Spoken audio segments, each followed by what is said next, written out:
നമസ്കാരം. അന്തിച്ചർച്ചയിലേക്ക് സ്വാഗതം. കേന്ദ്ര അവഗണനയ്ക്കെതിരെ ഡൽഹിയിൽ അവകാശ പോരാട്ടത്തിന് തയ്യാറെടുക്കുന്നു കേരളം. മുഖ്യമന്ത്രിയും മന്ത്രിമാരും എംപിമാരും എംഎൽഎമാരും പങ്കെടുക്കുന്ന സമരം മറ്റന്നാൾ ജന്തർ മന്ദറിൽ നടക്കും. സമരത്തിൽ പങ്കെടുക്കുമെന്ന് തമിഴ്നാട് അറിയിച്ചു.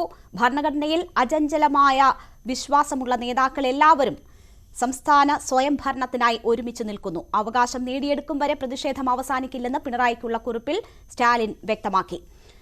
യോജിച്ചുള്ള പോരാട്ടത്തിന് എല്ലാ പിന്തുണയും സ്റ്റാലിൻ ഉറപ്പു നൽകി. ഒപ്പം ഡൽഹിയും പഞ്ചാബും ഈ സമരത്തിൽ അണിനിരക്കും. ഡൽഹിയും പഞ്ചാബും ഭരിക്കുന്ന ആം ആദ്മി പാർട്ടിയും ഈ സമരത്തിന് ഒപ്പമാണ് എന്ന അവരുടെ നിലപാട് വ്യക്തമാക്കിയിരിക്കുകയാണ്. കേന്ദ്രത്തിനെതിരെ ഡൽഹിയിൽ കർണാടകയുടെ സമരം നാളെയാണ്. കേന്ദ്ര അവഗണനയിൽ യോജിച്ചുള്ള ഒരു സമരമുഖം തുറക്കുകയാണോ? സമരമുഖത്ത് പുതിയ മുന്നേറ്റമോ? പരിശോധിക്കാം. സ്വാഗതം.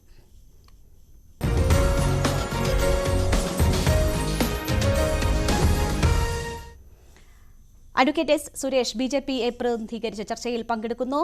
ശ്രീ കെ.എസ്. ശബരിനാഥൻ കോൺഗ്രസിനെ പ്രതിനിധീകരിച്ച്, അഡ്വക്കേറ്റ് എ.എം. ആരിഫ് എം.പി. CPM-നെ പ്രതിനിധീകരിച്ച്. ആദ്യം അഡ്വക്കേറ്റ് എസ് സുരേഷ്, കേരളത്തിന്റെ അവകാശത്തിന് വേണ്ടിയുള്ള പോരാട്ടത്തിന് പൂർണ്ണ പിന്തുണ അറിയിച്ചിരിക്കുകയാണ് തമിഴ്നാട്.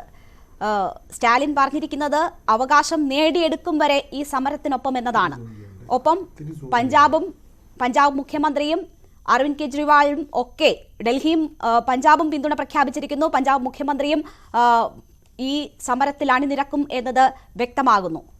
കൂടുതൽ പേർ കേന്ദ്രത്തിന്റെ അവകാശ നിഷേധത്തിനെതിരെ രംഗത്ത് വരുന്നു. അതും രാജ്യ തലസ്ഥാനത്ത് സമരമിരിക്കാൻ വരുന്നു. നാളെ കർണാടകയുടെ സമരമാണ്. അപ്പോൾ ഭയപ്പെടേണ്ടുന്ന, അല്ലെങ്കിൽ നിങ്ങൾ കരുതിയിരിക്കേണ്ടുന്ന, നിങ്ങൾക്കെതിരായ ഉയർന്ന എതിർ ശബ്ദം കുറച്ചുകൂടി ശക്തമാകുന്ന ഒരു സാഹചര്യമല്ലേ?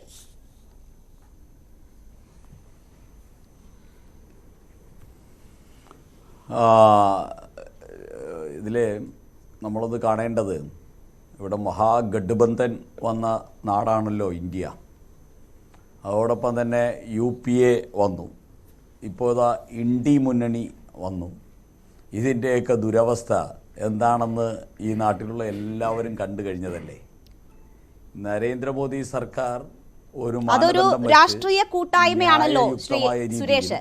ഇത് രാഷ്ട്രീയ കൂട്ടായ്മയല്ല, അവകാശ നിഷേധത്തിനെതിരെ യോജിക്കുന്നതാണ് സംസ്ഥാനങ്ങൾ.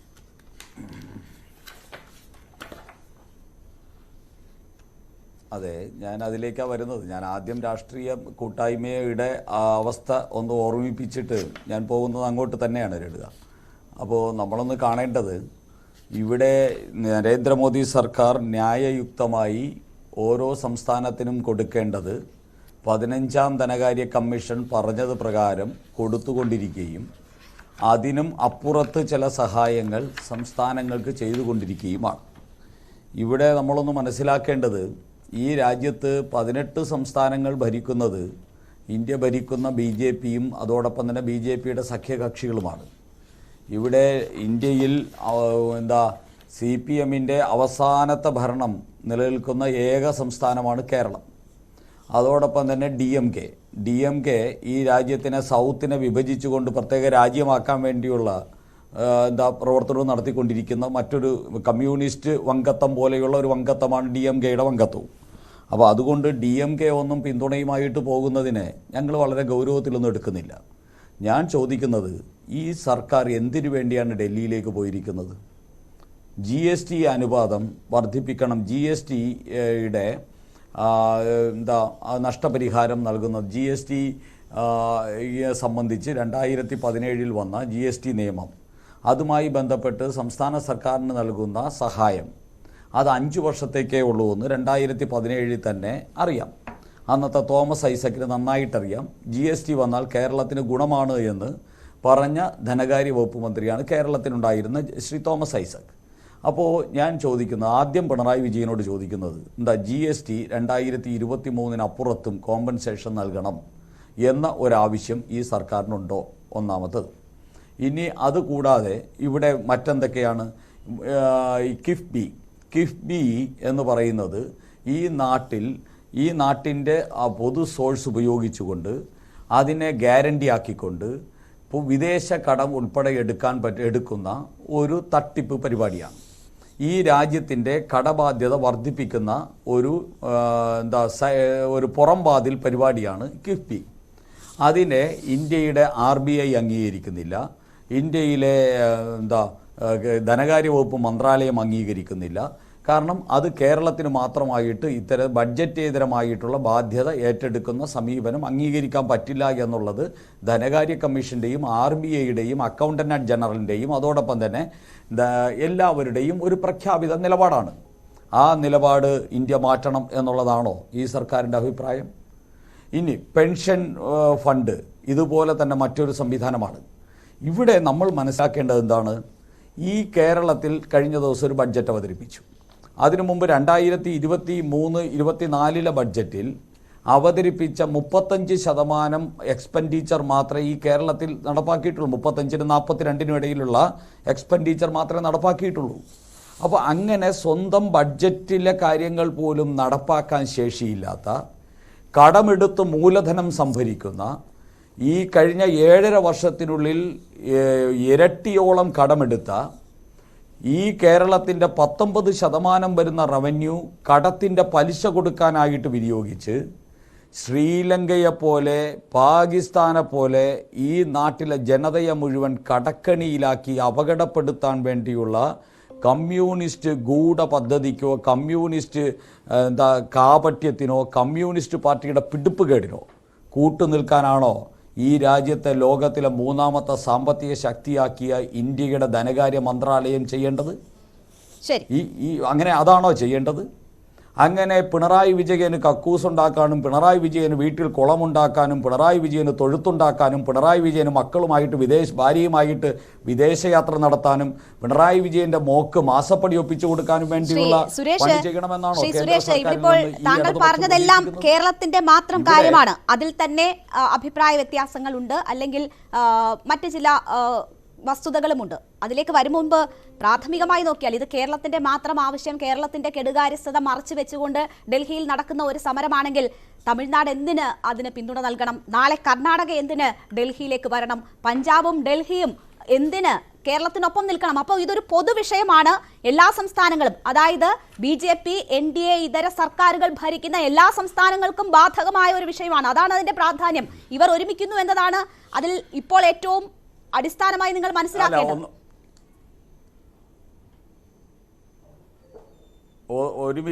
ഇതാദ്യമായിട്ടല്ലല്ലോ ഇവർ ഒരുമിക്കുന്നത്. ഇവിടെ കോൺഗ്രസും കമ്മ്യൂണിസ്റ്റ് പാർട്ടിയും ഒരുമിച്ച് ഇന്ത്യ ഭരിച്ച സമയത്ത് അതിനുണ്ടാക്കിയ ഓമന പേരാണല്ലോ UPA. ആ UPA കാലഘട്ടത്തിൽ ഇവിടെ അച്യുതാനന്ദൻ മുഖ്യമന്ത്രിയായിരിക്കുന്ന വേളയിൽ ഇതുപോലെ തണുപ്പ് കൊള്ളാൻ വേണ്ടി ഡൽഹിയിൽ പോയിട്ടില്ലേ? UPA ഭരണത്തിനെതിരെ, കോൺഗ്രസ് ഭരണത്തിനെതിരെ. ഇപ്പോൾ ഇവിടെ ഈ കേരളത്തിൻ്റെ കോടികൾ ദൂർത്തടിച്ചുകൊണ്ട് ഇവിടുത്തെ മന്ത്രിമാർ ഡൽഹിയിലെ പഞ്ചനക്ഷത്ര ഹോട്ടലുകളിലും അതോടൊപ്പം തന്നെ കേരള ഹൗസിലും MLA-മാരെല്ലാം കേരളത്തിൻ്റെ ചെലവിൽ അവിടെ ചെന്ന് പഞ്ചനക്ഷത്ര ഹോട്ടലുകളിൽ താമസിച്ച് ആ ഡൽഹിയിൽ 2-3 ദിവസം സുഖിച്ച് കുടുംബസമേതം കറങ്ങാനുള്ള ഒരഭ്യാസവും ഒരു ധൂർത്തും അല്ലാതെ ഇതിന് ഒരു പ്രാധാന്യവുമില്ല എന്നുള്ളതാണ് വസ്തുത. ഇത് എപ്പോഴും പ്രതിപക്ഷം ഇന്ത്യ ഭരിക്കുന്ന സമയത്ത് കമ്മ്യൂണിസ്റ്റ് പാർട്ടിക്കാർക്ക് കുടുംബസമേതം ഡൽഹി കറങ്ങാനുള്ള ഒരു പണിയായിട്ട് മാത്രം ഇത് കണ്ടാൽ മതി. ഇതിലപ്പുറം ഇതിലൊന്നുമില്ല. DMK ഇതിനെ പിന്തുണയ്ക്കുന്നത് BJP വിരുദ്ധ രാഷ്ട്രീയത്തിന് അല്പം ആക്കം കൂട്ടാൻ പറ്റുമോ എന്ന് ഉള്ള അവരുടെ വ്യാമോഹത്തിൽ നിന്നാണ് ആ പിന്തുണ.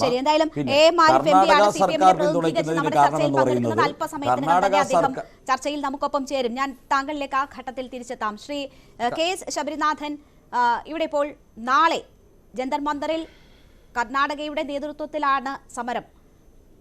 കേരളം കിട്ടാനുണ്ട് എന്ന് പറയുന്ന പണത്തിന്റെ എത്രയോ ഇരട്ടി, 3 ഇരട്ടിയെങ്കിലും അധികം തുക തങ്ങൾക്ക് ലഭിക്കേണ്ടതുണ്ട്, തങ്ങളുടെ അവകാശമാണ്, അത് ലഭിക്കുന്നില്ല എന്നത് ചൂണ്ടിക്കാട്ടിക്കൊണ്ടാണ് കർണാടക ഡൽഹിയിൽ സമരമിരിക്കുന്നത്. അതേ കാരണം തന്നെയാണ് സംസ്ഥാനവും പറയുന്നത്. അപ്പോൾ ആ സമരത്തിനൊപ്പം നിൽക്കേണ്ട എന്ന് നിങ്ങൾ തീരുമാനിച്ചത് തെറ്റായിരുന്നു എന്ന് ഈ ഘട്ടത്തിൽ തോന്നുന്നുണ്ടോ?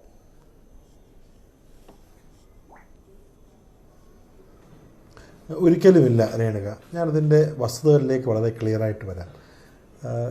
കേന്ദ്ര സർക്കാരിൻ്റെ ഈ ഫിസ്ക്കൽ ഫെഡറലിസത്തിൽ അവർ കാണിക്കുന്ന ധാർഷ്ട്യം അത് തുടങ്ങിയ സമയം മുതൽക്ക് തന്നെ കൃത്യമായി കോൺഗ്രസും കോൺഗ്രസിൻ്റെ സഖ്യകക്ഷികളും ശക്തമായി ലോക്സഭയിലുമൊക്കെ അതിനെതിരെ പോരാടുന്നുണ്ട്. ഈ വിഷയം ഒരുപക്ഷെ ആദ്യമേ തന്നെ ചർച്ചയ്ക്ക് എടുത്തിട്ടുള്ളത് കോൺഗ്രസിൻ്റെ എംപിമാർ തന്നെയാണ്. നമ്മുടെ ശ്രീ NK പ്രേമചന്ദ്രൻ അടക്കമുള്ള RSP എംപിമാരും വിഷയങ്ങൾ ലോക്സഭയിൽ ഉന്നയിച്ചിട്ടുണ്ട്. അപ്പോൾ തീർച്ചയായിട്ടും ഈ പുതിയ ഫിനാൻസ് കമ്മീഷൻ വന്നപ്പോൾ അതിൻ്റെ ഫിനാൻസ് കമ്മീഷൻ ടാക്സുകൾ താഴേക്ക് ഡിസ്ട്രിബ്യൂട്ട് ചെയ്യാനുള്ള ഡെവല്യൂഷൻ ഓഫ് ടാക്സ് എടുത്തിരിക്കുന്ന മാനദണ്ഡങ്ങൾ കേരളം, കർണാടകം, തമിഴ്നാട് പോലെയുള്ള ദക്ഷിണേന്ത്യൻ സംസ്ഥാനങ്ങൾ എന്ന് വെച്ചാൽ നമ്മുടെ ഹ്യൂമൻ ഡെവലപ്മെൻറ്റ് ഇൻഡിക്കേറ്റേഴ്സിൽ മാനവ വികസന സൂചികകളിൽ മുന്നോട്ട് നിൽക്കുന്ന സംസ്ഥാനങ്ങൾക്ക് നമ്മൾ ഇത്രയും കാലം വിദ്യാഭ്യാസത്തിലും ആരോഗ്യത്തിലും ചെയ്തിട്ടുള്ള ഗുണങ്ങളെയൊക്കെ നെഗേറ്റ് ചെയ്യുന്ന, ഇല്ലാതാക്കുന്ന ഒരു ഭരണ പരിഷ്കാര രീതിയാണ് ഈ ഡെവല്യൂഷൻ ഓഫ് ടാക്സിലൂടെ പുതിയ ഫിനാൻസ് കമ്മീഷൻ പറഞ്ഞിരിക്കുന്നത്.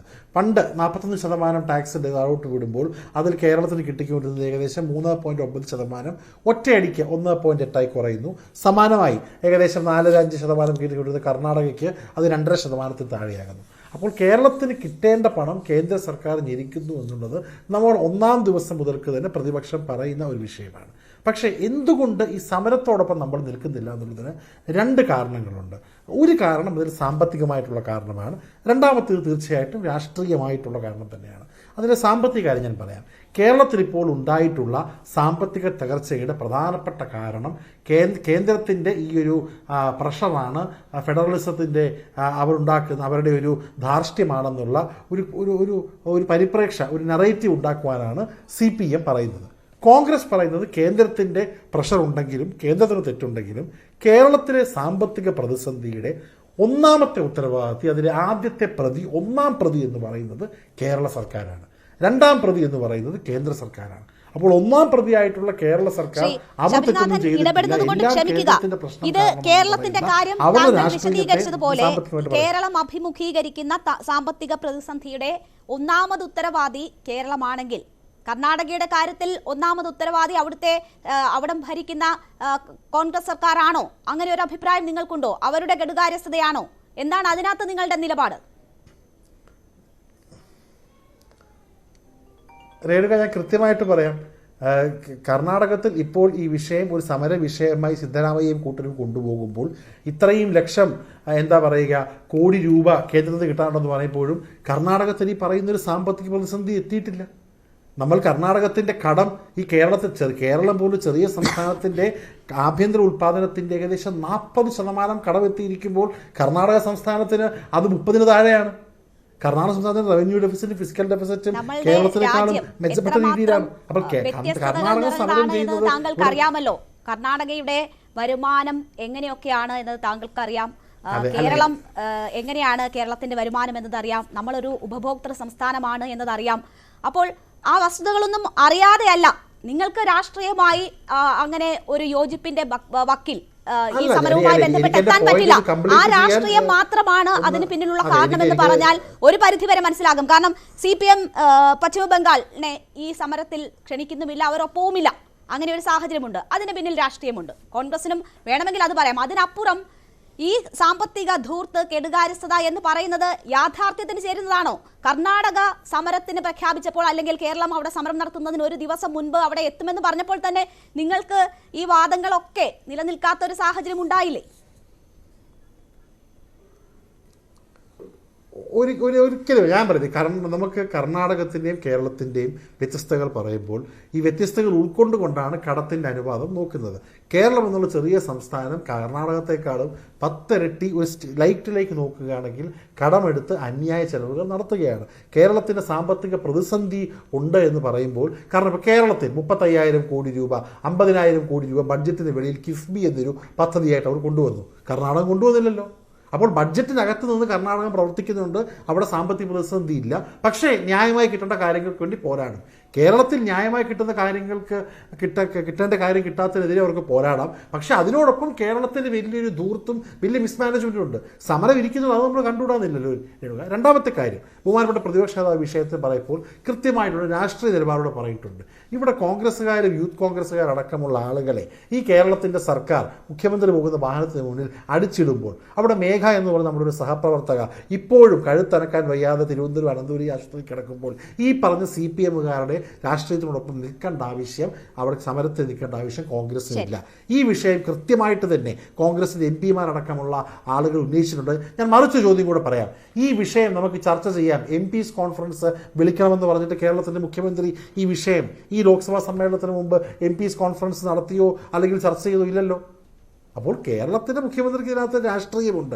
ഈ വിഷയം MPs കോൺഫറൻസ് ചർച്ച ചെയ്യുകയാണെങ്കിൽ ശ്രീ ആരിഫും ബാക്കി 1-2 രാജ്യസഭ MP-മാരല്ലാതെ ബാക്കി വിഷയം മുന്നോട്ട് കൊണ്ടുവന്നത് കോൺഗ്രസ് MP-മാരാണ്, UDF MP-മാരുണ്ട്. അപ്പോൾ കേരളത്തിനും ആ രാഷ്ട്രീയമുണ്ട്. എന്തുകൊണ്ട് ഈ വിഷയത്തിന് വേണ്ടി MPs കോൺഫറൻസ് പോയില്ല? അല്ലെങ്കിൽ കേരളത്തിന്റെ എല്ലാ MP-മാരും, കോൺഗ്രസും ലീഗും ശ്രീ ആരിഫ് അടക്കമുള്ള CPI MP-മാരുടെ ഉൾക്കൊണ്ടുകൊണ്ട് കേരളത്തിന്റെ മുഖ്യമന്ത്രി പോയില്ല? അത് പറയൂ. MLA-മാരെ കൊണ്ടുപോകുന്നതിനേക്കാളും പോലൊരു ശക്തിയിൽ MP-മാരെ കൊണ്ടുപോകും. എന്തുകൊണ്ട് ആ ഒരു തീരുമാനം കേരളത്തിന്റെ ഈ പറഞ്ഞ നയത്തോട് കേന്ദ്ര സർക്കാരിന്റെ ഈ കൂടിയാലോചനകൾ, സമരമുഖം തുറക്കുന്നതിനുള്ള കൂടിയാലോചനകളിൽ ഇപ്പോൾ ശബരിനാഥൻ ചൂണ്ടിക്കാട്ടിയതുപോലെ ഒരു വീഴ്ച സംഭവിച്ചോ?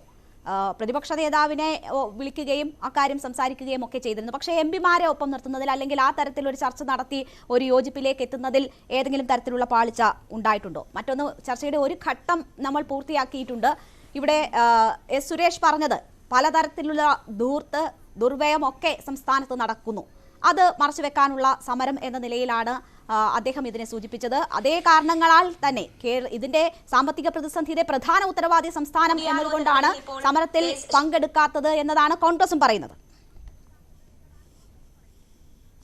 അല്ല, എൻ്റെ സുഹൃത്ത് ശ്രീ ശബരിനാഥ് സുരേഷിന്റെ പിന്നെ അതൊരു രാഷ്ട്രീയ വിമർശനം, അദ്ദേഹം അത് പറയാനാണല്ലോ നിയുക്തനായിട്ടുള്ളത്. അതുകൊണ്ട് അദ്ദേഹം ആ പറയുന്നതിൽ അത്ര ഗൗരവമൊന്നും ഞാൻ കാണുന്നില്ല. കാര്യം ഇന്ത്യ സർക്കാർ പിന്നെ സംസ്ഥാനങ്ങൾക്കുള്ള നികുതി വിഹിതം കുറയ്ക്കണമെന്ന് നീതി ആയോഗിന്റെ മുൻ CEO-യോട് ആവശ്യപ്പെട്ടത് പോലും അദ്ദേഹം വെളിപ്പെടുത്തിയ വിവരങ്ങൾ പുറത്തു വന്നിരിക്കുകയാണ്. അതടക്കം പാർലമെന്റിൽ ഞങ്ങൾ ചർച്ച ചെയ്യുകയും ഉന്നയിക്കുകയും ചെയ്തുകൊണ്ടിരിക്കുകയാണ്. അപ്പോൾ പർപ്പസ്ഫുള്ളി ആണ് ഇന്ത്യ സർക്കാർ സംസ്ഥാനങ്ങൾക്ക് നേരത്തെ 50% നികുതി വിഹിതം ലഭിക്കണമെന്ന് ഗുജറാത്തിന്റെ മുഖ്യമന്ത്രിയായിരുന്നപ്പോൾ വാദിച്ചുകൊണ്ടിരുന്ന ബഹുമാനായ നമ്മുടെ പ്രധാനമന്ത്രി, അദ്ദേഹം മുഖ്യമന്ത്രിയായിരുന്നപ്പോൾ വാദിച്ചുകൊണ്ടിരുന്നു. പ്രധാനമന്ത്രിയായതിനു ശേഷം അത് 32% കുറയ്ക്കണം എന്ന നിലയിൽ ആവശ്യപ്പെട്ടതിന്റെ വിവരങ്ങളാണ് നീതി ആയോഗിന്റെ മുൻ CEO ശ്രീ സുബ്രഹ്മണ്യം വെളിപ്പെടുത്തിയിരിക്കുന്നത്. അപ്പോൾ അത് അദ്ദേഹം പറഞ്ഞത് കളവാണെങ്കിൽ അദ്ദേഹത്തിന്റെ പേരിൽ കേസെടുത്ത് ED-യെ വിട്ടാൽ പോരെ? എന്തുകൊണ്ടിങ്ങനെ പറഞ്ഞു എന്നുള്ളപ്പോൾ ED കയ്യിലിരിക്കുന്നിടത്തോളം കാലം മേലാൽ അദ്ദേഹം പിന്നെ പറയത്തില്ല. അപ്പോൾ ആ രൂപത്തിൽ പോലും ഇപ്പം നടപടി നീക്കിയിട്ടില്ല. അപ്പോൾ എന്തായാലും ആ വസ്തുത ഇങ്ങനെ നമ്മുടെ രാഷ്ട്രീയ മണ്ഡലത്തിൽ, സാമ്പത്തിക മണ്ഡലത്തിൽ ഇങ്ങനെ നിൽക്കുകയാണ്. ശ്രീ സുരേഷിന് ആ നീതി ആയോഗിന്റെ CEO പറഞ്ഞതാണ് ഏറ്റവും നല്ല മറുപടി. ഞാൻ അതിൻ്റെയൊക്കെ കടക്കുന്നില്ല. പക്ഷേ ശ്രീ ശബരിനാഥ് പറയുന്നതിലാണ് എനിക്ക് മനസ്സിലാകാത്തത്. ഇതുവരെ ബഹുമാനപ്പെട്ട മുഖ്യമന്ത്രി പാർലമെന്റ് സമ്മേളനം നടക്കുന്നതിന് മുമ്പായി മിക്കവാറും എല്ലാ സമയത്തും അതിനു മുമ്പായി ഞങ്ങൾ പാർലമെന്റ് അംഗങ്ങളുടെ യോഗം വിളിച്ചു കൂട്ടാറുണ്ട്.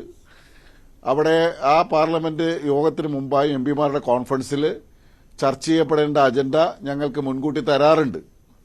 അവ ചർച്ച ചെയ്യുകയും എല്ലാ പാർലമെന്റ് അംഗങ്ങളും, എന്റെ സഹപ്രവർത്തകരായ കോൺഗ്രസിന്റെ അംഗങ്ങളെല്ലാം ആ യോഗത്തിൽ പറയാറുണ്ട്, ഞങ്ങളിതെല്ലാം ശക്തമായി ഉന്നയിക്കാം എന്ന് പറഞ്ഞാണ് വരുന്നത്.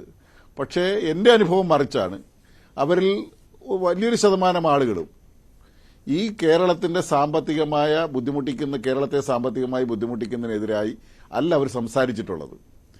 അപ്പോൾ അവരിൽ ഭൂരിപക്ഷം പേരും തങ്ങളിവിടെ വന്നിരിക്കുന്നത് നരേന്ദ്രമോദി ഗവൺമെന്റിന്റെ സാമ്പത്തിക നയങ്ങളെയും രാഷ്ട്രീയ നയങ്ങളെയും വിമർശിക്കാനാണ് എന്ന പ്രാഥമിക ഉത്തരവാദിത്തം മറന്ന് അവരിൽ മഹാഭൂരിപക്ഷം പേരും പിണറായി സർക്കാർ ഞങ്ങളെ പരിഗണിച്ചില്ല, അവിടെ അത് നടക്കുന്നു, ഇവിടെ 2 പെൺകുട്ടികൾ അവിടെ ആത്മഹത്യ ചെയ്യപ്പെട്ടു, അതിന്റെ വിഷയം ചർച്ച ചെയ്യണം, അവിടെ പിന്നെ ഇങ്ങനെ ചെറിയ ചെറിയ പ്രശ്നങ്ങൾ മുതൽ വലിയ പ്രശ്നങ്ങൾ വരെ അവിടെയും BJP-യെ സപ്പോർട്ട് ചെയ്യുന്ന, അല്ലെങ്കിൽ ഫലത്തിൽ BJP-യെ സഹായിക്കുന്ന, സപ്പോർട്ട് ചെയ്യുന്ന ഞാൻ പറയുന്നില്ല, ഫലത്തിൽ BJP-യെ സഹായിക്കുന്ന തരത്തിലാണ് പലരുടെയും സബ്മിഷനുകളും നിവേദനങ്ങളും എല്ലാം പോയിട്ടുള്ളത്.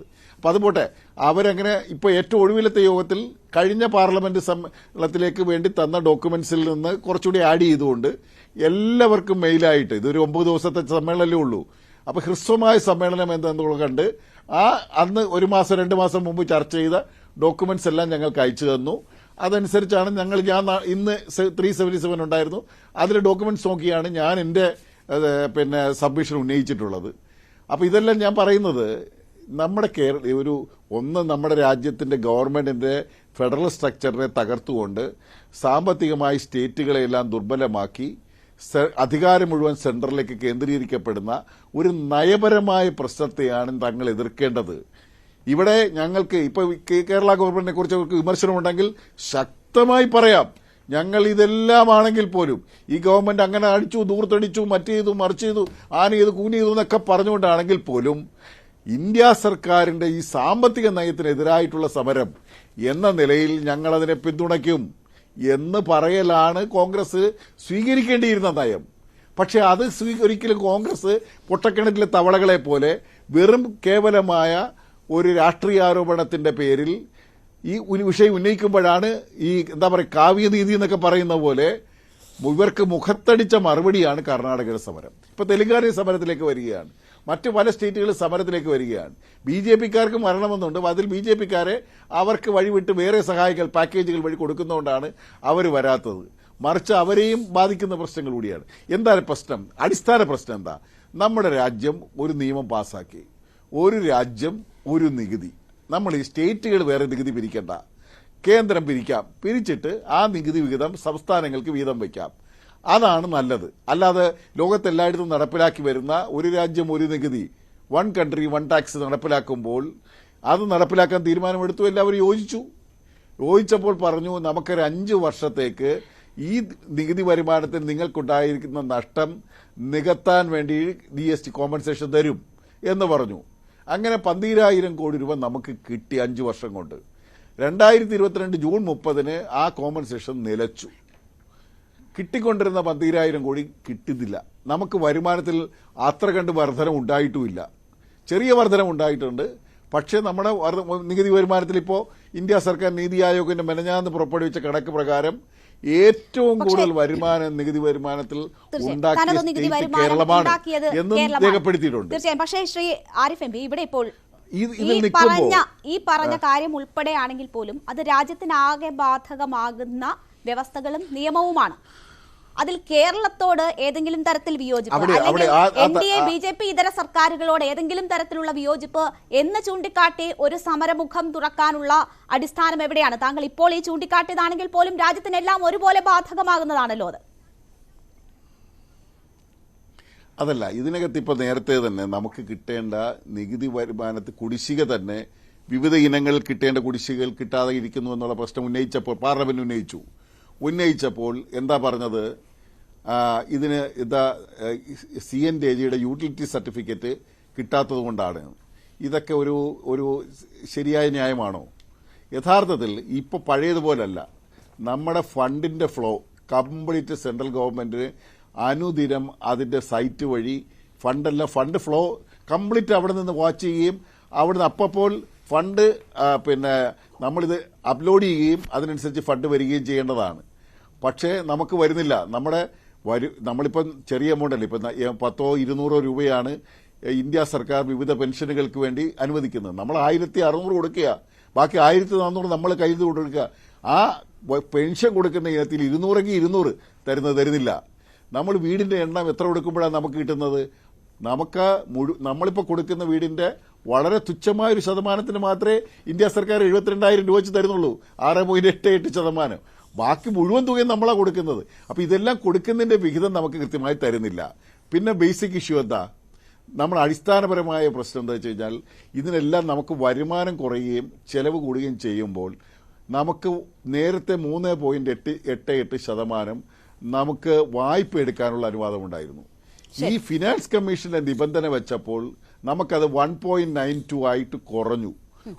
ആ 1.92 ആയിട്ട് കുറഞ്ഞത് കാരണം നമുക്ക് വായ്പ എടുക്കാൻ പറ്റുന്നില്ല.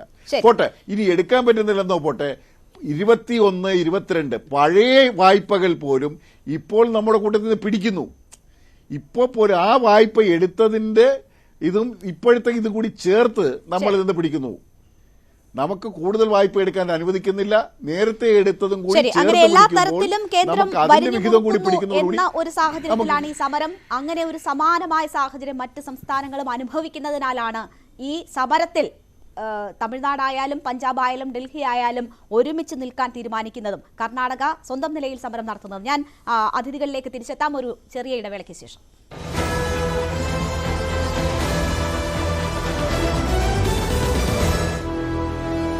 ഈ പരിപാടി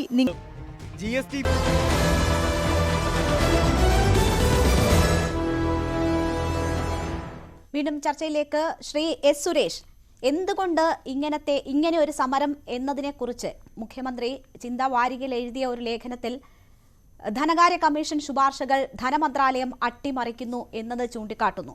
ഈ രീതിയിൽ കിഫ്ബി വഴിയുള്ള കടമെടുപ്പിനൊന്നും ധനകാര്യ കമ്മീഷനെതിരല്ല, പക്ഷേ അത് ധനമന്ത്രാലയം അത്തരം നിർദ്ദേശങ്ങൾ കൊണ്ടുവന്ന് അവരുടെ നീക്കങ്ങളെ അട്ടിമറിക്കാൻ ശ്രമിക്കുന്നു എന്നൊരു കാര്യം ചൂണ്ടിക്കാട്ടുന്നു. ഇവിടെ എം ആരിഫ് MP നീതി ആയോഗ് സിഇഒയുടെ വെളിപ്പെടുത്തൽ, BVR സുബ്രഹ്മണ്യത്തിന്റെ വെളിപ്പെടുത്തലിനെ കുറിച്ച് സൂചിപ്പിക്കുകയുണ്ടായി. എങ്ങനെയാണ് സംസ്ഥാനങ്ങളുടെ നികുതി വിഹിതം കുറയ്ക്കാൻ പ്രധാനമന്ത്രി ഇടപെട്ടത് എന്നത് വിശദീകരിക്കുന്നു. അപ്പോൾ ആ രീതിയിലുള്ള ഇടപെടലുകൾ സംസ്ഥാനങ്ങളുടെ അവകാശങ്ങൾക്കുമേൽ നടക്കുന്നുണ്ട്, അത്തരം കടന്നുകയറ്റം നടക്കുന്നുണ്ട് എന്നത് വലിയ വിഷയമല്ലേ?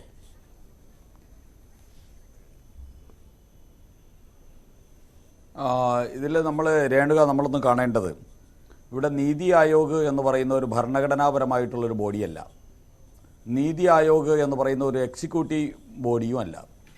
നീതി ആയോഗിൻ്റെ CEO എന്ന് പറയുന്ന വ്യക്തി ആണ് ഇന്ത്യയിലെ ധനകാര്യ വകുപ്പിൻ്റെ മുഴുവൻ നയങ്ങളും തീരുമാനിക്കുന്നതെന്ന് പറഞ്ഞ് പുറത്തിറങ്ങി പത്രസമ്മേളനം നടത്തിയ നീതി ആയോഗിൻ്റെ CEO ആണ് ഇതൊക്കെ ചെയ്യുന്നതെന്നൊക്കെ പറഞ്ഞ് വശായിരിക്കുകയാണ് നമ്മുടെ ഇടതുപക്ഷക്കാർ. അത് അവർ അതിൽ സംതൃപ്തി അടഞ്ഞോട്ടെ. ഇവിടെ ഒരു കാര്യം മാത്രം ഞാൻ ശ്രീ ആരിഫിനോട് ചോദിക്കാൻ ആഗ്രഹിക്കുന്നു. ഞാൻ ഇവിടെ ഇപ്പോൾ ധനകാര്യ കമ്മീഷൻ്റെ 14ാം ധനകാര്യ കമ്മീഷൻ, നിങ്ങളുടെ സഖ്യകക്ഷിയായിട്ടുള്ള കോൺഗ്രസ് ഇന്ത്യ ഭരിക്കുന്ന സമയത്ത് ഒക്കെ വന്ന 14ാം ധനകാര്യ കമ്മീഷനും അതിനുശേഷം 15ാം ധനകാര്യ കമ്മീഷനും ഒക്കെ പലപ്പോഴും പറഞ്ഞിട്ടുള്ളത് ഏറ്റവും കെടുകാര്യസ്ഥതയുള്ള മോശം ധനകാര്യ സംവിധാനം നിലനിൽക്കുന്ന ഇന്ത്യയിലെ 5 സംസ്ഥാനങ്ങളിൽ ഒരു സംസ്ഥാനമാണ് കേരളം. ആ 5 സംസ്ഥാനങ്ങളിൽ മുമ്പിൽ നിൽക്കുന്നത് പശ്ചിമ ബംഗാളാണ്. അതിൻ്റെ തൊട്ടുപുറകിൽ കേരളമുണ്ട്. പശ്ചിമ ബംഗാൾ നിങ്ങളുടെ പാർട്ടി 35 വർഷം ഭരിച്ചപ്പോൾ പശ്ചിമ ബംഗാൾ ഏറ്റവും കെടുകാര്യസ്ഥതയുള്ള ഏറ്റവും ഗതികെട്ട ഒരു സംസ്ഥാനമാക്കി നിങ്ങൾ മാറ്റിയെടുത്തു. നിങ്ങൾ കേമന്മാരാണ്. അത് കഴിഞ്ഞാൽ നിങ്ങൾ കഴിഞ്ഞ 7.5 വർഷമായിട്ട് കേരളം ഭരിച്ചപ്പോൾ കേരളത്തിൻ്റെ കടം മുമ്പുണ്ടായിരുന്ന 1,50,000 കോടിയിൽ നിന്ന് 4 ലക്ഷം കോടിയിലേക്ക് എത്തിച്ചുകൊണ്ട് കേരളത്തെയും കടക്കണിയിലേക്ക് അധപ്പതിപ്പിച്ചു. ഇപ്പോൾ ഇന്ന് നേരത്തെ ചോദിച്ച ചോദ്യം വളരെ പ്രസക്തമാണ്. നിങ്ങൾ സ്റ്റാലിനെ വിളിച്ചു അവിടെ വന്ന് പ്രസംഗിക്കാൻ. എന്തുകൊണ്ട് നിങ്ങൾ 35 വർഷമായിട്ട് നശിപ്പിച്ച് തരിപ്പണമാക്കിയിട്ടിരിക്കുന്ന പശ്ചിമ ബംഗാളിൻ്റെ ഇപ്പോഴത്തെ മുഖ്യമന്ത്രി മമതാ ബാനർജിയെ വിളിച്ചില്ല ഈ പരിപാടിയിലേക്ക്? അപ്പം നിങ്ങൾ ഏതെങ്കിലും ഒരു പഞ്ചായത്തിൽ ലോകത്ത് നന്നായിട്ട് അന്തസ്സായി കമ്മ്യൂണിസ്റ്റുകാരൻ ഭരിച്ച ഒരു പഞ്ചായത്ത് ലോകത്ത് എവിടെയെങ്കിലും ഉണ്ടോ? ഒരു വാർഡുണ്ടോ? നിങ്ങൾ ഇത്രയും പിന്തിരിപ്പൻ സമീപനവുമായിട്ട് ഈ നാടിനെ എവിടെ ഭരിച്ചാലും അതിനെ നശിപ്പിക്കുന്ന പാർട്ടിയാണ് കമ്മ്യൂണിസ്റ്റ് പാർട്ടി. അതൊരു ദുരന്തമാണ്. അത് നിങ്ങൾ മനസ്സിലാക്കണം. ഇനി ഞാൻ അടുത്ത ചില കണക്കുകളിലേക്ക് വരാം. രേണുക അത് പറയാൻ എനിക്ക് അവസരം തരണം. ഞാൻ ഇവിടുത്തെ MP ആയിട്ടുള്ള AM ആരിഫിനോട് ചോദിക്കുന്നു, നിങ്ങൾ എന്തിനു വേണ്ടിയാണ് സമരം ചെയ്യുന്നത്? GST കോമ്പൻസേഷൻ ഇന്ത്യയിൽ ഏറ്റവും കൂടുതൽ കിട്ടിയ സംസ്ഥാനം കേരളമല്ലേ?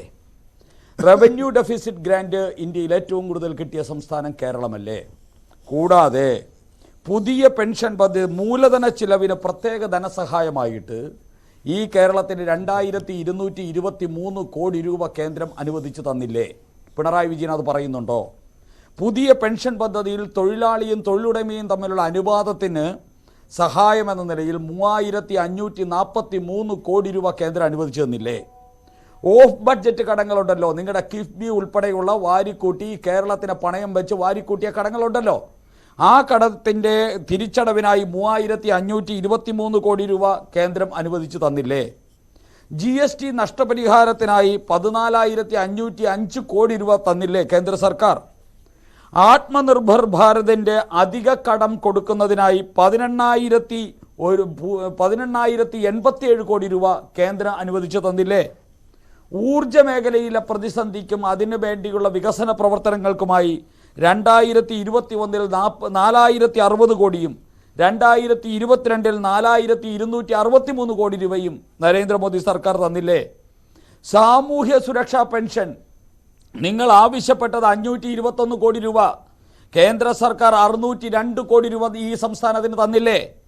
ശമ്പള പരിഷ്കരണ കുടിശ്ശിക തീർക്കാൻ ഈ സംസ്ഥാനം ആവശ്യപ്പെട്ടത് 750 കോടി രൂപ. അത് അത്രയും തരാൻ വേണ്ടിയുള്ള കണക്ക്, അത് അത്രയും തരാൻ തയ്യാറായി നിന്നപ്പോൾ ഇന്നേ വരെ അതിൻ്റെ കണക്ക് കൊടുത്തോ?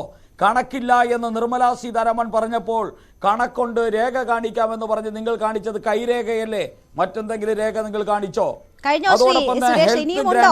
കേരളത്തിന് തന്നിട്ടില്ല എന്ന് ആരെങ്കിലും പറഞ്ഞിട്ടുണ്ടോ? ശ്രീ സുരേഷ്, തന്നതിൽ കിട്ടാൻ ഇനിയുമുണ്ട്, അല്ലെങ്കിൽ തന്നത് പോരാ, ഞങ്ങൾക്ക് അപര്യാപ്തതയുണ്ട് എന്നൊരു കാര്യമല്ലേ ചൂണ്ടിക്കാട്ടുന്നത്? ഞങ്ങൾക്ക് അർഹതപ്പെട്ടത് തന്നില്ല എന്നൊരു കാര്യമല്ലേ? ഒന്നും തന്നില്ല എന്ന് ആരും പറയുന്നില്ലല്ലോ. ഇന്നലെ ഡീൻ കുര്യാക്കോസ് MP സഭയിൽ ഇത് സംബന്ധിച്ചുള്ള ചോദ്യം ചോദിച്ചിരുന്നു. 57,000 കോടി കിട്ടാനുണ്ട്, അതിന്റെ വസ്തുത എന്താണെന്ന് കേന്ദ്രം നിഷേധിച്ചില്ലല്ലോ. താങ്കളുടെ കയ്യിൽ ഈ ലിസ്റ്റ് ഉണ്ടെങ്കിൽ, മുഴുവൻ അർഹതപ്പെട്ടതും കൊടുത്തിട്ടുണ്ടെങ്കിൽ ആ ചോദ്യത്തിന് ആ നിലയ്ക്ക് മറുപടി കേന്ദ്രത്തിന് നൽകാമായിരുന്നല്ലോ. അങ്ങനെയല്ലല്ലോ നൽകിയത്. ഏതെങ്കിലും തരത്തിൽ കുടിശ്ശിക വന്നിട്ടുണ്ടെങ്കിൽ അത് ഇപ്പോഴത്തെ നിയമങ്ങളും നിർദ്ദേശങ്ങളും അനുസരിച്ചുള്ള പോരായ്മയാണ് ഉണ്ടായിട്ടുള്ളതെന്ന് കേന്ദ്രം പോലും സമ്മതിക്കുന്നുണ്ട്. എവിടെ സമ്മതിച്ചു? ആര് സമ്മതിച്ചു? രേണുക അതിന്റെ രേഖ പറയൂ. എന്താണ് ഡീൻ കുര്യാക്കോസ് എംപിക്ക് നൽകിയ മറുപടി? താങ്കൾ പറയുന്നത് പോലെ എല്ലാം കൊടുത്തിട്ടുണ്ട് എന്നുള്ള മറുപടി അല്ലല്ലോ കൊടുത്തിട്ടുള്ളത്. മാധ്യമങ്ങൾ അത് റിപ്പോർട്ട് ചെയ്തത്. നിർമ്മലാ സീതാരാമൻ എന്ന് പറയുന്ന ധനകാര്യ വകുപ്പ് മന്ത്രി തിരുവനന്തപുരത്ത് ആറ്റിങ്ങലിൽ ഞങ്ങൾ നടത്തിയ വായ്പാ വിപണന മേളയിൽ വന്നിട്ട് പരസ്യമായിട്ട് പിണറായി വിജയന്റെ മുമ്പിൽ രേഖകൾ വെച്ചിട്ട് പറഞ്ഞില്ലേ, ഈ ആരിഫ് AM ആരിഫ് ഉൾപ്പെടെയുള്ള പിണറായി വിജയൻ ഉൾപ്പെടെയുള്ള ഏതെങ്കിലും സഖാക്കന്മാർക്ക് അതിന് ഉത്തരം പറയാൻ ഇന്നേ വരെ സാധിച്ചിട്ടുണ്ടോ? ഇവിടെ ഞാൻ ഒന്ന് ചോദിക്കട്ടെ. PM മത്സ്യസമ്പദ് യോജനയ്ക്ക് വേണ്ടി 13,286 കോടി രൂപ കേരളത്തിന് കിട്ടി. ഇതുവരെ ചെലവഴിച്ചിരിക്കുന്ന 7,845 കോടി രൂപയാ എവിടെ പോയി? പട്ടികവർഗ വികസനത്തിന് വേണ്ടി ഇവിടെ അനുവദിച്ച പണത്തിന്റെ 1/3 പോലും ഇതുവരെ ചെലവഴിച്ചിട്ടില്ല. ഈ കേരളത്തിൽ പ്രധാനമന്ത്രി ആവാസ് യോജനയ്ക്ക് വേണ്ടി അനുവദിച്ച പണം ചെലവഴിച്ചിട്ടില്ല. നിങ്ങൾക്ക് ദൂർത്തടിക്കാനും കോടികൾ ചെലവഴിച്ച് ആർഭാടപൂർവം സഞ്ചരിക്കാനും സമയമുണ്ട്. ഈ നാടിന്റെ ക്ഷേമ പെൻഷൻ കൊടുക്കാൻ കേന്ദ്ര സർക്കാർ പണം തന്നില്ലേ? അഡ്വാൻസ് ആയിട്ട് പണം തന്നില്ലേ? നിങ്ങൾ 4 മാസമായിട്ട് ക്ഷേമ പെൻഷൻ കൊടുത്തോ? ഇതൊന്നും ചെയ്യാൻ കഴിവില്ലാത്ത കഴിവുകെട്ട ശബരിനാഥൻ, താങ്കളിലേക്ക് വരുന്നതിന് മുൻപ് ഞാൻ AM ആരിഫിലേക്ക് ഒരിക്കൽ കൂടി പോവുകയാണ്. ശ്രീ AM ആരിഫ്, കാണിക്കാൻ പോയാൽ അതൊന്നും അംഗീകരിച്ചു തരാൻ ഇന്ത്യയിലെ സർക്കാർ തയ്യാറില്ല. ശരി, ശ്രീ AM ആരിഫ്, ഇവിടെ ധനകാര്യ കമ്മീഷൻ ശുപാർശ അനുസരിച്ച് കേരളത്തിന് കിട്ടേണ്ടുന്ന ധനസഹായം കൃത്യമായി കിട്ടുന്നുണ്ട്. റവന്യൂ കമ്മിയിൽ കുറവ് വരുന്നെങ്കിൽ അത് ധനകാര്യ കമ്മീഷൻ ശുപാർശ പ്രകാരമാണ്. അപ്പോൾ ഇതൊന്നും കേരളത്തിന് മാത്രം അല്ലെങ്കിൽ കേരളത്തിന് മാത്രം സംഭവിക്കുന്ന കാര്യമല്ല, രാജ്യത്താകെയുള്ള പൊതു തീരുമാനപ്രകാരം ഉണ്ടാകുന്നതാണ്. ഇനി കടമെടുപ്പ് പരിധി സംബന്ധിച്ചുള്ള കാര്യങ്ങളാണെങ്കിൽ അതും നിയമപ്രകാരമുള്ളതാണ്. FRBM ആക്ട് പ്രകാരമാണ് 3% എന്ന് നിജപ്പെടുത്തിയിട്ടുള്ളത്. അല്ലെങ്കിൽ രാജ്യത്തിന് ഇതിപ്പോൾ രാജ്യത്തിന്റെ പൊതുസ്ഥിതി അത് നേരായ വിധത്തിൽ കൊണ്ടുപോവുക എന്നൊരു ഉത്തരവാദിത്വവും കേന്ദ്രത്തെ സംബന്ധിച്ചുണ്ടല്ലോ. അപ്പോൾ അതും നിയമപ്രകാരം ഉള്ള നിർദ്ദേശങ്ങളും നിയന്ത്രണങ്ങളുമാണുള്ളത്. അതിനപ്പുറം കേരളത്തിന് പ്രത്യേകമായി എന്തെങ്കിലും തരത്തിൽ ദ്രോഹിക്കുന്നു, അല്ലെങ്കിൽ കേരളത്തിന് അവകാശപ്പെട്ടത് പിടിച്ചുവെക്കുന്നു എന്ന തരത്തിലുള്ള പ്രചരണം അത് നിലനിൽക്കുന്നതല്ല. മാത്രവുമല്ല, പല വേദിയിലും ഇക്കാര്യം വ്യക്തമാക്കാൻ ഇത് 57,000 കോടി കിട്ടാനുണ്ട് എന്ന് പറയുന്നവർക്ക് കഴിയുന്നില്ല എന്നതുകൂടി സുരേഷ് ചൂണ്ടിക്കാട്ടുന്നു. അല്ല, ആദ്യം അദ്ദേഹം പറഞ്ഞ ചില പരാമർശങ്ങൾക്ക് മറുപടി പറഞ്ഞിട്ട് ഞാനിത് പറയാം. അദ്ദേഹം പറഞ്ഞത് ഞങ്ങൾ 1 ലക്ഷം കോടി രൂപയുടെ കടബാധ്യത ഉണ്ടാക്കി, അത് 4 ലക്ഷം കോടി കടബാധ്യതയായി. ബഹുമാനപ്പെട്ട എൻ്റെ സുരേഷ്, 205 ലക്ഷം കോടിയുടെ കടബാധ്യതയാണ് ഇന്ത്യ സർക്കാരിനുള്ളത്. GDPയുടെ 86.37%. ലോകത്തെ കടം കൊണ്ട് മുടിഞ്ഞു പോകുന്ന രാജ്യങ്ങളുടെ പട്ടികയിലാണ് ഇന്ത്യ രാജ്യത്തിന്റെ കിടപ്പ്. നിങ്ങൾ എക്കണോമിയൊക്കെ വർദ്ധിച്ചു, പിന്നെ പുരോഗമിച്ചു, ഗ്രോത്ത് ഉണ്ടായി എന്ന് പറയുമ്പോൾ ഇന്ത്യ രാജ്യത്തിന്റെ പൊതുകടം രേഖകളിൽ കിടക്കുക 205 ലക്ഷം കോടി രൂപയുടെ കടബാധ്യത. അത് ഇപ്പോൾ സ്റ്റേറ്റുകൾ കൂടി എടുക്കുന്ന കടം കൂടി ചേർന്ന് കഴിഞ്ഞാൽ നിങ്ങൾ നോക്കും ഡോക്യുമെന്റ്സ്, നിങ്ങൾ കയ്യിരിക്കുന്ന ആ ഇതിലോട്ടൊന്ന് കുത്തിവെച്ച് ഗൂഗിളിലൊന്ന് സെർച്ച് ചെയ്ത് നോക്കുക. ഇത്രയും സെർച്ച് ചെയ്താൽ മതി. ഇന്ത്യസ് ടോട്ടൽ ഡെപ്റ്റ് എത്രയെന്ന് മാത്രം ഒന്ന് വെറുതെ അടിച്ചോ സുരേഷ്, ഇപ്പൊ കിട്ടും. അത് കിട്ടും. 205 ലക്ഷം കോടി. സംസ്ഥാനങ്ങൾ കൂടി എടുക്കുന്ന കടബാധ്യത കൂടി വന്നാൽ GDP-യുടെ 100%-ലധികമാകുമെന്ന് പറഞ്ഞ് ഇന്റർനാഷണൽ മോണിറ്ററി ഫണ്ട് ഇന്ത്യ ഗവൺമെന്റിനെ വാൺ ചെയ്തിട്ട് നാളുകളേറെയായി. ആ കടബാധ്യതയുള്ള സ്റ്റേറ്റ് ഒരു രാജ്യത്തിന്റെ പ്രതിനിധിയായിട്ട് ഭരിക്കുന്നവരുടെ പ്രതിനിധിയായിട്ട് വന്നിട്ട് നിങ്ങൾ ഈ നാഷണൽ ഹൈവേ പണിയിൽ നിന്ന് കടമെടുത്തിട്ടല്ലേ? അത് നിങ്ങൾ കടമെടുക്കുന്ന ഒരു കൊല്ലം കടമെടുത്തല്ലേ? നിങ്ങൾക്ക് ഏത് സംഗതി വേണമെങ്കിലും പണിയാനുള്ള കടമെടുക്കാം, സ്റ്റേറ്റുകൾക്ക് എടുക്കാൻ പാടില്ല. എവിടെയാണ് പ്രശ്നം കിടക്കുന്നത്? ഞാൻ നേരത്തെ പറഞ്ഞ പോലെ നമ്മുടെ കടമെടുപ്പ് പരിധി 1.92 ആക്കി. വാസ്തവത്തിൽ 3.88 ആണ്. അത് സംസ്ഥാനങ്ങളുടെ മേൽ ധനകാര്യ കമ്മീഷൻ വഴി നമ്മുടെ മേൽ അടിച്ചേൽപ്പിച്ച ഒരു കുറവാണ്. ആ കുറവാണ് ഇപ്പോൾ ഏറ്റവും പ്രധാനപ്പെട്ടത്. വായ്പാ പരിധി നമ്മൾ ഉയർത്തണം. ഇത് കേരളത്തിന്റെ ആവശ്യം മാത്രമല്ല, എല്ലാ സ്റ്റേറ്റുകളുടെയും ആവശ്യമാണ്. അപ്പൊ അത് പരിഹരിക്കപ്പെട്ടാൽ നമ്മുടെ പ്രശ്നം കുറെ പരിഹരിക്കപ്പെടും. ബാക്കിയുള്ളത് എന്താ പ്രശ്നം? എന്റെ സുരേഷ്, നിങ്ങൾ സമ്മതിച്ചു തന്നിരിക്കുന്നത് കേട്ടോ. നിങ്ങൾ എത്ര രൂപയാണ് നമ്മുടെ നാട്ടിൽ സാമൂഹ്യക്ഷേമ പെൻഷന് വേണ്ടി ഇന്ത്യ സർക്കാർ തരുന്ന തുക എത്രയാണ്? ഞാൻ വായിച്ചു കേൾപ്പിക്കണോ? നിങ്ങൾ തരുന്ന തുക 200 രൂപയാണ്. 1600 രൂപ വെച്ച് കേരളം കൊടുക്കുമ്പോൾ അതിൽ 200 രൂപ വെച്ചാണ് എല്ലാവർക്കും ഉണ്ടോ? എല്ലാവർക്കും ഇല്ല. ആകെ കൊടുക്കുന്നതിന്റെ 14% ആണ് നിങ്ങൾ തരുന്നത്. ബാക്കി മുഴുവൻ തുകയും നമ്മളാ കൊടുക്കുന്നത്. വീട് വെക്കാൻ നിങ്ങൾ എത്രയാണ് തരുന്നത്? 72,000 രൂപ. എല്ലാവർക്കും ഉണ്ടോ? 4 ലക്ഷം വീട് നമ്മൾ വെച്ചു കൊടുത്താൽ 32,000 പേർക്ക് മാത്രമാണ് 72,000 രൂപ നിങ്ങൾ നൽകുന്നത്. ബാക്കി 3.5 ലക്ഷത്തിലധികം പേർക്ക് മുഴുവൻ തുക കൊടുക്കുന്നത് ഈ ഗവൺമെന്റാ. നിങ്ങൾ ഈ കണക്ക് വല്ലതും പഠിച്ചിട്ടാണോ ഈ പറയുന്നത്? എന്റെ സുഹൃത്തെ, ഞാൻ നിങ്ങൾ എന്തെങ്കിലും രേഖാപരമായിട്ടുള്ള വിവരങ്ങൾ വെച്ചിട്ടാണോ പറയുന്നത്? അപ്പൊ അതുകൊണ്ട് ഞങ്ങൾ ഈ ഒരു പഞ്ചായത്ത് പോലും നേരെ ഭരിച്ചിട്ടില്ല. ഇത്രയും കാലം BJP-യുടെ ഭരണത്തിന്റെ മെച്ചം എന്നെ കൊണ്ട് പറയിപ്പിക്കരുത്. ശ്വാസം കിട്ടാൻ നല്ല ഓക്സിജൻ പോലും കിട്ടാതെ കുട്ടികൾ വെന്ത് മരിക്കുന്ന സ്റ്റേറ്റാണ് ഉത്തർപ്രദേശ്. അതുപോലെ പട്ടിണി മരണങ്ങൾ നടക്കുന്ന ഇന്ത്യ രാജ്യത്തിന്റെ ഹങ്കർ ഇൻഡെക്സിൽ പട്ടിണി സൂചികയിൽ പട്ടിണി മരണങ്ങൾ നടക്കുന്ന സംസ്ഥാനങ്ങളാണ് BJP ഭരിക്കുന്ന പല സംസ്ഥാനങ്ങളും. ആ സംസ്ഥാനങ്ങളുടെ ഭരിക്കുന്ന പാർട്ടിയുടെ പ്രതിനിധി വന്നിരുന്നിട്ട് പറയുകയാണ്, ഇന്ത്യയിലെ ഈ നീതി ആയോഗിന്റെ വളർച്ചാ സൂചികയിൽ 1ാമത് നിൽക്കുന്ന സ്റ്റേറ്റാ കേരളം. നമുക്കിപ്പോൾ പ്രശ്നം എന്താ? നിങ്ങൾ പറഞ്ഞതനുസരിച്ച്, ഇന്ത്യ സർക്കാർ പറഞ്ഞതനുസരിച്ച് നമ്മൾ ജനസംഖ്യ കുറച്ചു. അപ്പൊ ജനസംഖ്യ ആനുപാതികമായി നമുക്ക് കിട്ടേണ്ട വിഹിതം കുറഞ്ഞു. ടാക്സിന്റെ കാര്യത്തിൽ നമ്മൾ ജനസംഖ്യ കുറച്ചത് നമുക്കിപ്പോൾ ആപത്തായി.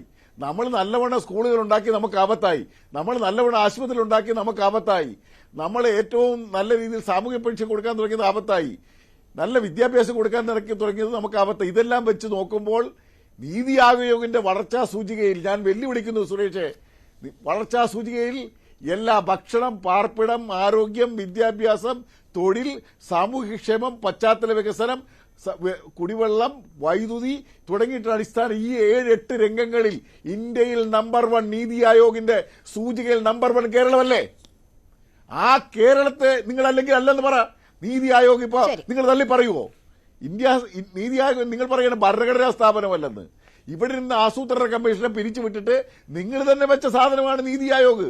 ആ നീതി ആയോഗിന്റെ സിഇഒയുടെ പ്രസ്താവന നിങ്ങൾ തള്ളിക്കളയാൻ വേണ്ടി നീതി ആയോഗിനെ തന്നെ തള്ളി പറയുന്നത് ശരിയാണോ? നീതി ആയോഗിന്റെ അടുത്ത് പോയിട്ടല്ലേ ഞങ്ങൾ ഓരോന്ന് മേടിച്ചോണ്ട് വരുന്നത്?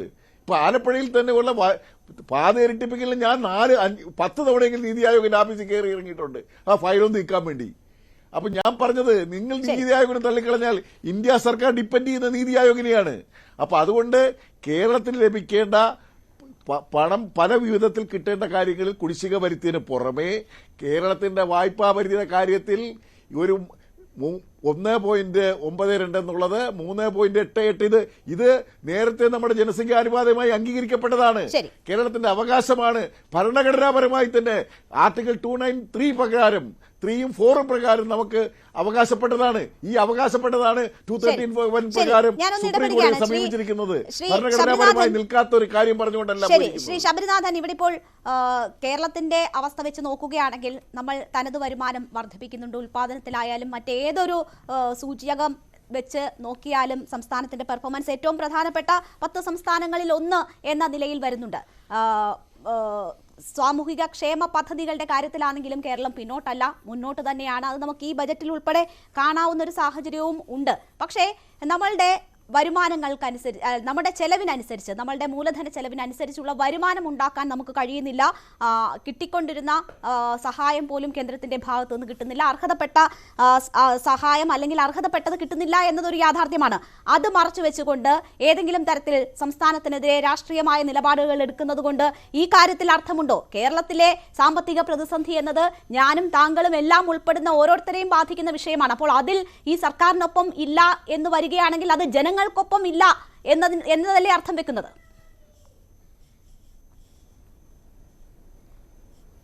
ഒരിക്കലും അല്ല രേണുക. ഈ ഒരു സമരത്തിൽ കോൺഗ്രസ് പോകാത്തത് കൊണ്ട് ഇടതുപക്ഷത്തിൻ്റെ എല്ലാ സാമ്പത്തിക നയങ്ങളും ശരിയാണെന്നുള്ള ഈ ഒരു വെളുപ്പിക്കൽ പ്രക്രിയയോട് എനിക്ക് യാതൊരു, അല്ലെങ്കിൽ കോൺഗ്രസ് പാർട്ടിക്ക് യാതൊരു ഐക്യദാർഢ്യവും ഇല്ല. അങ്ങ് നേരത്തെ രേണുക പറഞ്ഞു ഇവിടെ എല്ലാം നല്ലതാണെന്നുള്ളത്. ഇതെല്ലാം നല്ലതാണെങ്കിൽ എന്തുകൊണ്ട് നിങ്ങളൊരു 1 ലക്ഷം രൂപയുടെ ബില്ലടയ്ക്കാൻ നിങ്ങൾക്ക് പറ്റുന്നില്ല? മന്ത്രി ഇന്നലെ പറഞ്ഞു ട്രഷറിയിലൊക്കെ ഇഷ്ടംപോലെ പൈസ ഉണ്ടെന്ന്.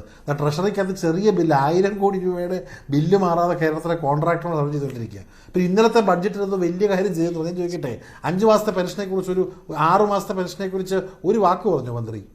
6 മാസത്തെ സാമൂഹ്യ സുരക്ഷാ പെൻഷൻ കൊടുക്കാറുണ്ട്. അതെങ്ങനെ, എവിടെ വെച്ച്, എപ്പോൾ കൊടുക്കും എന്നുള്ള ഒരു വാക്ക് പറയാൻ പറ്റിയിട്ടില്ല. പിന്നെ കേരളം കാലാകാലമായിട്ട് ഉണ്ടാക്കിയിട്ടുള്ള പെൻഷൻ കൊടുക്കണമെന്ന് ആഗ്രഹമുള്ള ഒരു സർക്കാരാണല്ലോ, അത് ഉറപ്പാക്കും എന്ന് ഇപ്പോഴും വാക്ക് പറയുന്ന ഒരു സർക്കാരാണല്ലോ. പക്ഷേ അതിനുള്ള വിഹിതം കണ്ടെത്താൻ കഴിയുന്നില്ല എന്നതാണ് സാമ്പത്തിക പ്രതിസന്ധി. അപ്പോൾ അത് കൊടുക്കണം, അത് കൊടുക്കാനുള്ള മാർഗം തേടണം, അതിന് കൂടുതൽ ധനസഹായം വേണം, അല്ലെങ്കിൽ നമുക്ക് അവകാശപ്പെട്ടത് വേണം എന്നതാണ്. അവിടെ നിന്ന് പിന്തിരിയുന്നില്ല സർക്കാർ എന്നതാണ് ഞാൻ സൂചിപ്പിച്ചത്. രേണുക, എൻ്റെ ഒറ്റ ചോദ്യമേ ഉള്ളൂ. പെൻഷൻ കൊടുക്കാൻ ഇവർക്ക് പൈസയില്ല, കൊടുക്കണം എന്നുള്ള ആഗ്രഹം ഉണ്ടെന്ന് ഒരു ബഡ്ജറ്റിൽ ഒരു വാക്ക് പോലും പറഞ്ഞില്ല. പക്ഷേ ഇതേ സർക്കാരിന് നവകേരളം പദ്ധതിക്കകത്ത് തിരുവനന്തപുരത്ത് കേരളീയം നടത്താൻ 50 കോടി രൂപ ടെൻഡർ അല്ലാതെ കൊടുക്കാൻ പറ്റിയല്ലോ. ഇഷ്ടമുള്ള ഊരാളുകളൊക്കെ ഉള്ള കമ്പനികൾക്ക് എല്ലാ കോൺട്രാക്ടറും എല്ലാ ബില്ലും മാറുന്നുണ്ടല്ലോ. അപ്പോൾ അവർക്ക് ആവശ്യമുള്ള ആൾക്കാർക്ക് പണം കൊടുക്കാനുള്ള എല്ലാ ആഗ്രഹവും നടക്കുന്നുണ്ട്. പാവപ്പെട്ട ആളുകൾക്കുള്ള സാധനം ചെയ്യാനുള്ള പണമില്ല എന്ന് പറയുന്നതിനെ നമ്മൾ എതിർക്കുകയാണ്. ഇനി എനിക്ക് വളരെ പ്രധാനപ്പെട്ട വേറൊരു ചോദ്യം ചോദിക്കാനുണ്ട് ഈ ഒരു വിഷയം ബന്ധപ്പെട്ട്. ഇതിനകത്ത് ആരിഫ് അടക്കമുള്ള ആളുകൾ പറഞ്ഞതിനോടൊക്കെ ഞാൻ യോജിക്കുന്നു. പക്ഷേ എൻ്റെ അടിസ്ഥാനപരമായിട്ടുള്ള ചോദ്യത്തിന് ഞാൻ പറയുന്നതാണ് 2 കത്തുകളാണ്. ഒന്ന്, കേരളത്തിൻ്റെ ധനകാര്യ വകുപ്പ് മന്ത്രി ശ്രീ KN ബാലഗോപാൽ എനിക്ക് തോന്നുന്നു കഴിഞ്ഞ ജൂലൈ മാസത്തിൽ നിർമ്മല സീതാരാമൻ അയച്ച ഒരു കത്തിൽ പറയുന്നതിൻ്റെ സംക്ഷിപ്ത രൂപം നോക്കുകയാണ്. കത്തിൻ്റെ ഉണ്ട് കേരളത്തിൽ ആകെ കൂടെ കിട്ടാനുള്ളത് 4000 കോടിയാണെന്ന് പറയുന്നു. ഇനി ഇവരുടെയൊക്കെ ബുദ്ധിജീവി ശ്രീ തോമസ് ഐസക്, പഴയ മന്ത്രി, അദ്ദേഹം ബഡ്ജറ്റിനെ കുറിച്ച് ഒരു വാക്ക് പോലും പറഞ്ഞില്ല എന്നുള്ളത് നിങ്ങൾ ശ്രദ്ധിച്ചോന്ന് എനിക്കറിയില്ല. ആരിഫിൻ്റെ നാട്ടുകാരൻ കൂടിയായിട്ടുള്ള ഐസക് സാറ് നവംബർ 2023 ഒരു ഫേസ്ബുക്ക് പോസ്റ്റ് അയച്ചു തരാം. അതിനകത്ത് കേന്ദ്രത്തിൽ നിന്ന് കിട്ടാനുള്ള പണം UGC ശമ്പള പരിഷ്കരണം 750, നഗരവികസന ഗ്രാൻഡ് 700, ഗ്രാമവികസന ഗ്രാൻഡ് 760, ഭക്ഷ്യസുരക്ഷ 800, അങ്ങനെ മൊത്തം 5132 കോടി രൂപയാണ് കിട്ടാനുള്ളതെന്ന് ഏറ്റവും വലിയ ബുദ്ധിമാനായിട്ടുള്ള ശ്രീ തോമസ് ഐസക് ഇതിൻ്റെ ഫേസ്ബുക്ക് പോസ്റ്റിൻ്റെ തലക്കെട്ട് തന്നെ കേന്ദ്രത്തിൽ നിന്നും കേരളത്തിന് കിട്ടാനുള്ള കുടിശ്ശിക എത്ര, അതിന് അദ്ദേഹം പറഞ്ഞിരിക്കുന്ന ആൻസറാണ് 5132 കോടി. നിയമസഭയിൽ നൽകിയ മോദിക്ക് കൊടുത്ത കത്തിനും ശ്രീമതി ആര് ചോദിച്ച ചോദ്യം അൻവർ സാദത്ത് ചോദ്യം നമ്പർ 539 മന്ത്രി കൊടുത്തിരിക്കുന്ന മറുപടി 3000 കോടിയാണ്. അപ്പോൾ ഈ 5000 കോടി 3000 കോടി എന്നുള്ള കണക്കിനോട് കോൺഗ്രസും UDF-ഉം നമ്മൾ കർണാടകത്തിന്റെ 1,80,000 കോടി എന്നത് താങ്കൾക്ക് സംശയമില്ലാത്ത ഫിഗർ ആണോ? അതെ, അതിന് കൃത്യമായ കണക്കുണ്ട്. എന്താ കൃഷ്ണാബൈ ഏതോ ഒരു കുടിവെള്ള പദ്ധതി അടക്കമുള്ള പ്രോജക്റ്റിന് കൊടുക്കാനുള്ള പണം എന്ന് പറയുന്നുണ്ടല്ലോ, അതിനകത്ത് 25,000 കോടി രൂപ. അതോടൊപ്പം തന്നെ GST കണക്കുകൾ പറയുന്നുണ്ടല്ലോ. അപ്പം ഞാൻ പറയുന്നത് കേന്ദ്രത്തിൻ്റെ പണം കിട്ടാനുണ്ട്, കേന്ദ്രത്തിൻ്റെ ഞെരുക്കലുണ്ട്. പക്ഷെ കേരളത്തിലെ സാമ്പത്തിക പ്രതിസന്ധിയുടെ ഒന്നാം ഉത്തരവാദി കേരള സർക്കാരാണ്. കിട്ടാനുള്ള പണത്തും ഈ പറഞ്ഞ 6000 കോടി രൂപ കൂടുതൽ കിട്ടാനുണ്ട് എന്നുള്ളത് ശ്രീ തോമസ് ഐസക് കഴിഞ്ഞ മാസം പറഞ്ഞ കാര്യമാണെന്നേ. ഈ തോമസ് ഐസക് പറഞ്ഞ 5000 കോടി എപ്പോഴാണ് ഈ 60,000 കോടിയായത്? എനിക്കത് മാത്രം പറഞ്ഞാൽ അത് 60,000 ഞാൻ സമ്മതിച്ചു.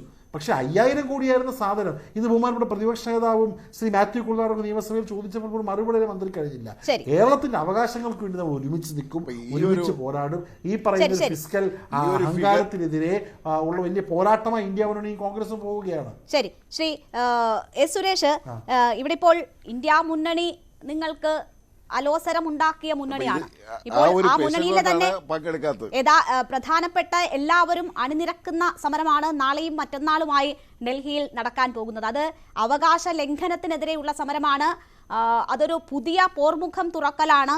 അതുകൊണ്ട് തന്നെ ഈ 4000+ എന്ന് പറയുന്ന 400+ എന്ന് സഭയിൽ ഇന്നലെയും ഇന്നും പറഞ്ഞ മോദി ദക്ഷിണേന്ത്യയിൽ സംസ്ഥാനങ്ങളും അതിൽ പെടുന്നതായിരിക്കുമല്ലോ. അപ്പോൾ അതൊരു നിങ്ങൾക്ക് ഉള്ള ഒരു സന്ദേശമായി കൂടി ആ സമരം മാറുകയാണ്.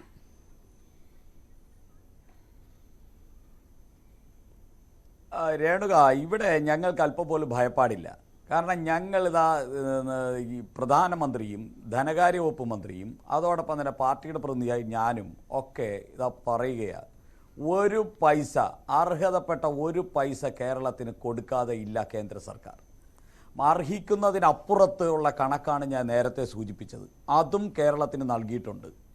കേരളത്തിനോട് ഒരു ചിറ്റമ്മ നയവും കേന്ദ്ര സർക്കാർ അവലംബിച്ചിട്ടില്ല. അത് വസ്തുതകൾ വച്ചിട്ട് പൊതുസമൂഹത്തിൽ പറഞ്ഞിട്ടുണ്ട്. ബഹുമാനപ്പെട്ട ഹൈക്കോടതിയിൽ അവരൊരു കേസുമായിട്ട് പോയിട്ടുണ്ടല്ലോ. ഇവരോടൊപ്പം ജീവിക്കുന്ന വക്കീലമാർക്ക് കുറേ പണം കൊടുക്കാൻ വേണ്ടിയുള്ള ഒരു അഭ്യാസമാണല്ലോ ഈ ഹൈക്കോടതിയിലും സുപ്രീം കോടതിയിലും കേസുമായിട്ട് പോകുന്നത്. അവിടെയും ഞങ്ങൾ കൊടുത്തിരിക്കുന്ന സത്യവാങ്മൂലം ഇത് തന്നെയാണ്. ഇനി ശ്രീ എം ആരിഫ് ഇവിടെ കുറെ അപകടകരമായ കണക്കുകൾ പറഞ്ഞു. എം ആരിഫ് അങ്ങ് MP ആണ്. 2023 മാർച്ചിലെ കണക്ക് പ്രകാരം ഇന്ത്യയുടെ GDP $3700 ബില്യൺ. അതിലെ $629 ബില്യൺ കടം, അതായത് 17%. കേരളത്തിൽ 10 ലക്ഷം കോടി രൂപയുടെ GDP ഉള്ളപ്പോൾ കടം 4 ലക്ഷം കോടിയാണ്, അതായത് 40%. ഈ 40% കടത്തിലായിട്ട് ഈ കേരളത്തെ അധപ്പതിപ്പിച്ച നിങ്ങൾ ധൂർത്തുപുത്രന്മാരായി കേരളത്തെ തകർക്കാൻ നരേന്ദ്രമോദി സർക്കാർ കൂട്ടുനിൽക്കില്ല. ഈ കേരളത്തെ രക്ഷിക്കാൻ വേണ്ടിയാണത്. പിണറായി വിജയനും അവസാനത്തെ കമ്മ്യൂണിസ്റ്റുകാരനും ഈ നാടിനെ നശിപ്പിച്ചിട്ട് പോകാമെന്ന ആഗ്രഹമുണ്ടാകും. പക്ഷേ ഈ നാടിനെ കേന്ദ്രത്തിന് ബാധകമാണ്, കേന്ദ്രത്തിന് കടമെടുപ്പിനും ഇതൊക്കെ ബാധകമാണ്. പക്ഷെ അങ്ങനെയാണോ കാര്യങ്ങൾ പോകുന്നതെന്ന് കൂടിയുണ്ട്. ശ്രീ എ ആരിഫ് 30 സെക്കൻഡ്, നമുക്ക് അവസാനിപ്പിക്കാൻ സമയമാകുന്നു. 30 സെക്കൻഡ്. അല്ല ഞാൻ പറഞ്ഞത്, ഞാൻ നിങ്ങൾ പറഞ്ഞ വസ്തുതകൾ 205 ലക്ഷം കോടി രൂപ ഇന്ത്യ സർക്കാരിന് വിദേശ കടമില്ല എന്നാണ് പറയുന്നതെങ്കിൽ എന്ന് പറഞ്ഞിട്ട് ഇത് പാർലമെന്റിലെ ഡോക്യുമെന്റ്സ് അല്ലേ? 205 ലക്ഷം കോടി രൂപ കടബാധ്യതയുള്ള ഒരു കേന്ദ്രത്തിന് ബാധകമല്ലേ എന്ന ചോദ്യമാണ്. എന്തായാലും എന്റെ സമയം പൂർണ്ണമായും അവസാനിക്കുന്നത് കൊണ്ടാണ് ഞാൻ ഇടപെടുന്നത്. വളരെ നന്ദി Shri A Arif, Shri S Suresh, Shri KS Sabarinathan ചർച്ചയിൽ പങ്കെടുത്തത്. മറ്റൊരു വിഷയമായി നാളെ കാണാം. നമസ്കാരം.